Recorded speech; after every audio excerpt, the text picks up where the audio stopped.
Hello friends, नमस्कार। Welcome back my channel target teacher job. मैं प्रियंका स्वागत करती हूँ आप सभी का आपके अपने चैनल टारगेट टीचर जॉब में। दोस्तों, आज हम बीएड द्वितीय वर्ष प्रथम प्रश्न पत्र शिक्षण के सिद्धांत एवं विधियाँ पढ़ेंगे और इसके अंतर्गत हम देखेंगे आपका लेक्चर नंबर 52। तो चलिए देखते हैं। क्वेश्चन है, शिक्षण युक्तियों का अर्थ एवं परिभाषा देते हुए इसके महत्व की विवेचना कीजिए। दोस्तों, आप सबका स्कीम आ गया है, तो अब आप अपनी मेहनत और ज़्यादा करिए, क्योंकि एग्ज़ाम में आपके ये मार्क्स आपके लिए बहुत ज़्यादा वैल्यूएबल हैं। तो चलिए देखते हैं इसका उत्तर क्या है। शिक्षण युक्तियों का अर्थ है और परिभाषा देते हुए उसके महत्व की विवेचना करनी, ये आपका क्वेश्चन है। तो उत्तर है आपका शिक्षण युक्तियों का अर्थ एवं परिभाषा। शिक्षण युक्तियों का प्रयोग शिक्षण को सुचारू रूप से संचालित करने के लिए किया जाता है। इसके माध्यम से शिक्षण को नवीन स्वरूप प्रदान किया जाता है।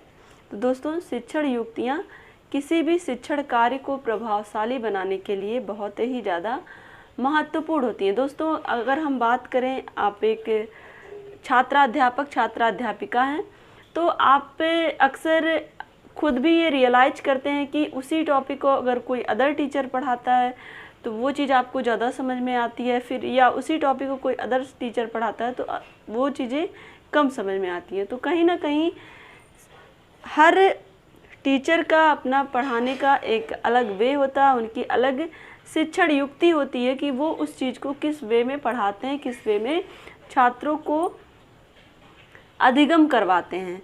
तो यहाँ पर भी यही चीज़ है कि शिक्षण युक्ति क्या है। तो इसके माध्यम से शिक्षण को नवीन स्वरूप प्रदान किया जाता है। शिक्षण युक्तियों का विस्तार अशाब्दिक नॉन वर्बल व्यवहार से लेकर के शाब्दिक व्यवहार यानी कि व्यवहार तक होता है, यानी कि वर्बल जिसको कहते हैं। यहाँ पर हम देखेंगे नॉन वर्बल यानी कि अशाब्दिक भी हो सकता है और वर्बल शाब्दिक भी यानी कि व्यवहारिक भी होता है। तो यह सीखने के लिए विशेष रूप से प्रयुक्त की जाती है। इनके आधार पर छात्रों को विषय वस्तु के प्रति सीखने के लिए प्रेरित किया जाता है। ये क्या होती हैं? एक आधार होती हैं जिसके माध्यम से शिक्षक अपने शिक्षण कार्य को प्रभावशाली बनाता है और छात्रों को अधिगम करवाता है। शिक्षण युक्तियों के अभाव में शिक्षण प्रक्रिया का संचालन आसानी से नहीं किया जा सकता। तो दोस्तों, ये बिल्कुल फैक्ट बात है कि बिना शिक्षण युक्ति के कोई भी शिक्षक प्रभावशाली ढंग से नहीं पढ़ा सकता है और कोई भी शिक्षक किसी भी पाठ्य वस्तु को अधिगम कराना बिना शिक्षण युक्ति के किसी भी शिक्षक के लिए आसान नहीं होता है। शिक्षक विभिन्न युक्तियों के आधार पर छात्रों को बिना किसी तनाव एवं समस्या के प्रभावी शिक्षण प्रदान कर सकता है। तो दोस्तों, यहाँ पर किसी भी पाठ्य वस्तु को और अच्छे ढंग से पढ़ाने के लिए, प्रभावी बनाने के लिए उसे कह सकते हैं छात्रों को रुचिकर बनाने के लिए, छात्रों को जिससे वो चीज़ें आसान लगें, इसके लिए शिक्षण युक्तियों का प्रयोग किया जाता है। शिक्षण युक्ति को परिभाषित करते हुए प्रसिद्ध विद्वान ई स्टोन्स तथा मोरिस ने निम्न विचार व्यक्त किए हैं। तो दोस्तों, यहाँ पर हम देखेंगे स्टोन्स और मोरिस ने अपने विचार व्यक्त किए हैं। शिक्षण युक्तियाँ अन्वेषण के विस्तृत पक्ष में अवयव की अपेक्षा अधिक सम्मिलित रहती हैं। शिक्षण की समान युक्तियाँ शिक्षण की विभिन्न अवयव में प्रयुक्त की जा सकती हैं। तो इनका क्या कहना है कि जो भी अनुदेशन के विस्तृत पक्ष में शिक्षण युक्तियों का प्रयोग होता है और शिक्षण के समान युक्तियाँ शिक्षण के विभिन्न अवयव में प्रयुक्त की जाती हैं। अलग अलग अवयव में शिक्षण की एक ही युक्ति प्रयोग की जा सकती है। उदाहरण के लिए, एक शिक्षण व्याख्यान या सेमिनार अवयव का प्रयोग अपने शिक्षण में करता है, परंतु इन अवयव में अनेक युक्तियाँ प्रयोग की जाती हैं। देखिए, यहाँ पर कितने क्लियर ढंग से कहा गया है कि शिक्षण व्याख्यान या सेमिनार अवयव का प्रयोग अपने शिक्षक होता है वो व्याख्यान और सेमिनार अवयव में अपने शिक्षण का प्रयोग करता है, परंतु इन अवयव में अनेक युक्तियाँ प्रयोग की जाती हैं, अलग अलग युक्तियों के माध्यम से, जिससे कि हम अपने बातों को किस तरह से रखें कि हमारे बातों से लोग प्रभावित भी हों और कुछ सीखें भी। यही सेम कंडीशन होती है कक्षा में। जब एक शिक्षक अपने छात्रों को पढ़ाता है तो वो अपनी बातों को किस तरह से रखे या अपने पढ़ाने की जो युक्ति है, जो शिक्षण कार्य वो कर रहा है, उसको किस तरह से सामने रखे कि सामने जो छात्र बैठे हैं उन्हें वो चीज़ें क्लियरली समझ में आ जाए और वो चीज़ उन्हें दोबारा बताने की आवश्यकता ना हो। तो दोस्तों यहाँ पर हम देखें उपर्युक्त परिभाषा के आधार पर शिक्षण युक्ति की प्रकृति और विशेषता के संदर्भ में निम्न बातें स्पष्ट होती हैं। तो चलिए देखते हैं, इसमें नंबर 1 है जो शिक्षण युक्ति की प्रकृति और विशेषता है उसके बारे में हम देखेंगे। नंबर 1 पॉइंट, शिक्षण युक्ति शिक्षक व्यवहार की वह मूलभूत इकाई होती है जो निर्धारित शिक्षण अधिगम उद्देश्य की प्राप्ति हेतु उचित अधिगम संरचना के निर्माण में सहायक सिद्ध होती है। तो दोस्तों यहाँ पर देखिए कहा जा रहा है कि कोई भी शिक्षण युक्ति जो शिक्षक का व्यवहार होता है वो मूलभूत उसकी इकाई होती है। हर शिक्षक के अपने व्यवहार होते हैं, वो उसी व्यवहार के आधार पर अपनी शिक्षण युक्तियों का प्रयोग करता है और निर्धारित शिक्षण अधिगम उद्देश्य जो है उसको प्राप्त करने के लिए उचित संरचना का निर्माण करने में ये सारी चीज़ें, मतलब ये युक्तियाँ जो हैं किस तरह से वो एक संरचना का निर्माण करे, किस तरह से शिक्षण युक्तियों का प्रयोग करना है, स्टेप बाय स्टेप वो अपने आप को तैयार करता है शिक्षण कार्य के लिए। तो कहीं ना कहीं जो शिक्षण युक्तियाँ होती हैं वो उसे चीज़ों को एक्सप्रेस करने में मदद करती हैं। पाठ्य वस्तु जो भी शिक्षक शिक्षण कार्य के माध्यम से छात्रों को बताना चाहता है वो उसमें मदद करती हैं।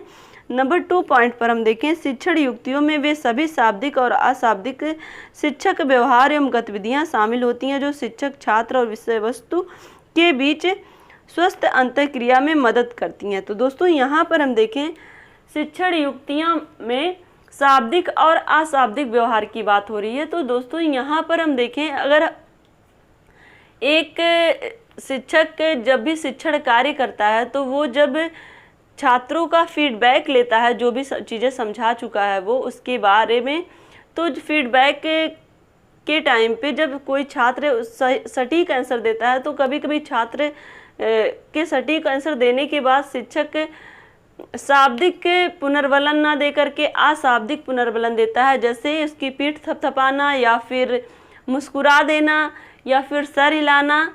तो ये जो होते हैं अशाब्दिक पुनर्वलन, कहीं ना कहीं ये एक शिक्षण युक्तियों का हिस्सा होते हैं जिसमें शिक्षक अपने छात्रों को मोटिवेट कर रहा है कि किस तरह से वो और आगे बढ़े और अपने अधिगम को और अच्छे ढंग से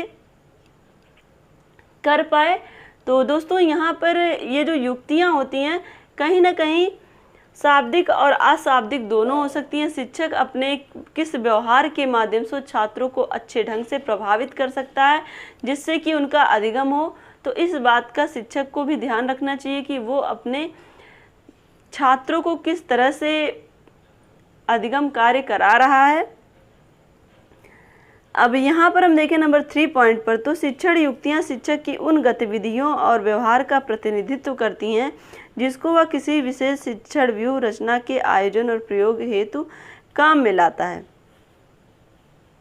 तो दोस्तों यहाँ पर हम देखें जो शिक्षण युक्तियाँ होती हैं वो किसी विशेष पाठ्य वस्तु को समझाने में या फिर हम कह सकते हैं या जो भी शिक्षण व्यूह का प्रयोग किया जा रहा है किसी पर्टिकुलर वे में, तो उसके लिए ये युक्तियाँ शिक्षक को सहायता प्रदान करती हैं कि वो अपने शिक्षण को प्रभावशाली बनाएं और जिससे कि शिक्षण कार्य अगर प्रभावशाली बनेगा तो फिर छात्रों में अधिगम होगा और अधिगम के साथ साथ उनका व्यक्तित्व भी विकसित होगा, उनका एक तरह से हम कह सकते हैं सर्वांगीण विकास होगा। तो यहाँ पर एक पक्ष से दूसरा पक्ष जो है वो अपने आप प्रभावित होता है। नंबर 4 पॉइंट पर हम देखें, शिक्षण युक्तियाँ छात्रों को निर्धारित अधिगम उद्देश्य की प्राप्ति हेतु उचित अधिगम संरचना के निर्माण में सहायक होती हैं। तो दोस्तों यहाँ पर हम देखें जो शिक्षण युक्तियाँ होती हैं वो छात्रों को निर्धारित अधिगम उद्देश्य की प्राप्ति हेतु उचित अधिगम संरचना के निर्माण में सहायक होती हैं। जो भी अधिगम संरचनाएं होती हैं जो शिक्षक के माध्यम से छात्रों को शिक्षण कार्य के द्वारा प्रदान की जाती हैं, उन सब में ये सहायक होती हैं। यहाँ पर हम देखें नंबर 5 पॉइंट है, शिक्षण युक्तियाँ समय समय पर शिक्षण व्यूह रचना के संपादन हेतु एक शिक्षक को उसके विभिन्न अनुदेशनात्मक भूमिकाओं का निभाने में मदद करती हैं। तो दोस्तों यहाँ पर हम देखें जो शिक्षण युक्तियाँ होती हैं वो समय समय पर शिक्षण व्यूह रचना के संपादन में शिक्षक की सहायता करती हैं और उसके अनुदेशनात्मक भूमिकाएं जो होती हैं उसको निभाने में उसकी मदद करती हैं। तो दोस्तों अनुदेशनात्मक भूमिका में क्या होता है कि जब शिक्षक इंस्ट्रक्शंस के माध्यम से अपने छात्रों से प्रयोग करवाता है, या फिर हम कह सकते हैं योजना विधि के माध्यम से या परियोजना विधि के माध्यम से या प्रयोगशाला विधि के माध्यम से, तो उस समय ये एक अनुदेशनात्मक शिक्षक का कार्य करते हैं। तो शिक्षक का अनुदेशन में इन अलग अलग युक्तियों का प्रयोग करके अपने छात्र को सही दिशा निर्देश देता है, मोटिवेट करता है। तो दोस्तों यहाँ पर हम देखें ये जो युक्तियाँ छात्र को शिक्षक के माध्यम से सही दिशा निर्देश दिलाती हैं। शिक्षण युक्तियों का महत्व अब हम देखेंगे। यहाँ पर शिक्षण युक्ति की अर्थ और परिभाषा हम देख चुके हैं और उसकी जो विशेषताएं थी वो भी हमने देखा। अब हम देखते हैं शिक्षण युक्ति का महत्व क्या है। शिक्षण युक्तियों का निम्नलिखित महत्व बताया जा सकता है। इसमें नंबर 1 है, कक्षा में शिक्षण युक्तियों की सहायता से अधिगम परिस्थितियों को उत्पन्न किया जा सकता है। तो दोस्तों जो शिक्षण युक्तियां हैं उनकी सहायता से अधिगम परिस्थितियों को उत्पन्न किया जा सकता है। अधिगम परिस्थितियों को उत्पन्न करने का क्या मतलब कि जो शिक्षक शिक्षण कार्य करने गया है अपनी कक्षा में, तो वो पहले एक ऐसे वातावरण का निर्माण करे कक्षा में जिससे छात्रों में शिक्षा के लिए रुचि उत्पन्न हो और वो एक तरह से पढ़ाई के लिए तत्पर हो पाएं और मन लगा करके चीज़ों का अधिगम कर पाएं, जिससे कि उन छात्रों के अंदर क्या होगा, जब उनके अंदर अधिगम होगा तो उनका व्यवहार, अपेक्षित व्यवहार परिवर्तन खुद हो जाता है। एक तरह से जो शिक्षक चाहता है, जहाँ तक शिक्षक अपने छात्रों को अधिगम कराना चाहता है, जो चीज़ उन्हें समझाना चाहता है वो चीज़ें उन्हें समझ में आ जाएंगी, तो उनका व्यवहार परिवर्तन अपने आप होगा। तो 2 पॉइंट पर हम देखें, शिक्षण युक्तियों के माध्यम से ही कक्षा के वातावरण को प्रभावशाली तथा उपयोगी बनाया जा सकता है। तो दोस्तों जो कक्षा का वातावरण है वो प्रभावशाली भी बनेगा और उपयोगी भी बनेगा। उपयोगी किस माध्यम से, जो चीज़ें एक शिक्षक अपने छात्रों को समझाना चाहता है, जो पाठ्य वस्तु शिक्षक अपने छात्रों को अधिगम कराना चाहता है, वो प्रभावशाली ढंग से वो उसे अधिगम करा पाएगा। नंबर 3 पॉइंट पर हम देखें, शिक्षण युक्तियों की सहायता से शिक्षण आयाम, विधियों तथा प्रविधियों का संपादन किया जा सकता है। तो जो भी शिक्षण युक्तियों की सहायता से शिक्षण आयाम है, विधियां हैं और प्रविधियां, इन सब का संपादन किया जा सकता है। नंबर 4 पॉइंट पर हम देखें,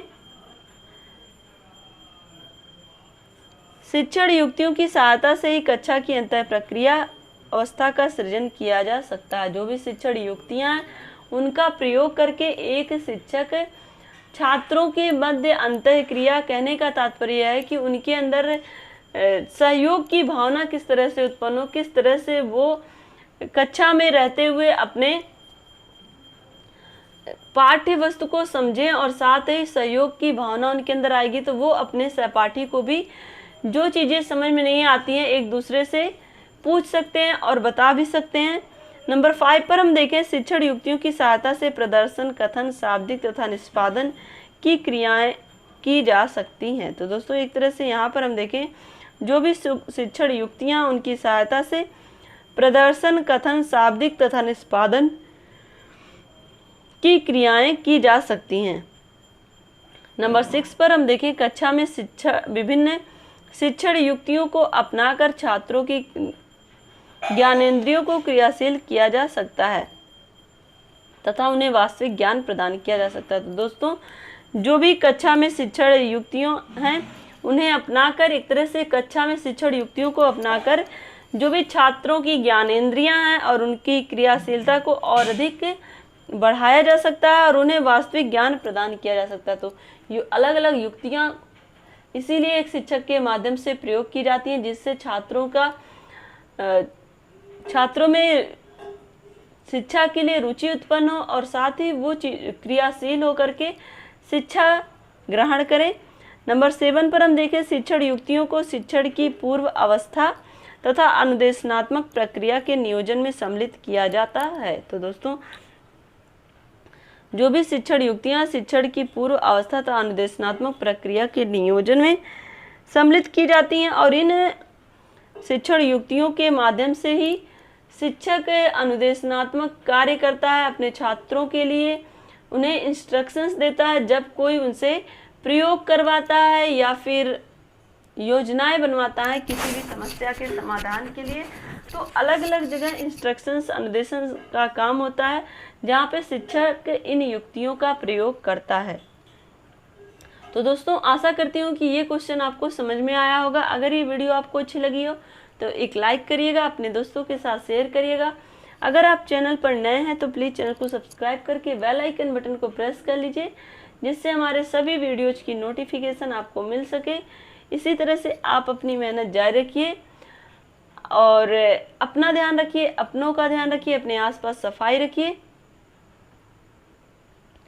और इसी तरह से हम आपके लिए रोज़ नए नए वीडियोस लाते रहते हैं और ये सारे वीडियोस की लिंक हम आपको डिस्क्रिप्शन में दे देंगे।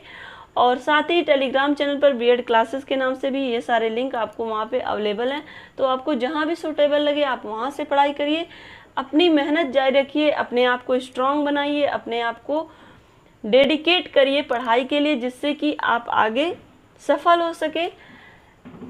अब मेरी यही कामना है कि आप हमेशा खुश रहिए, मस्त रहिए। हमसे जुड़ने के लिए थैंक यू सो मच। जय हिंद।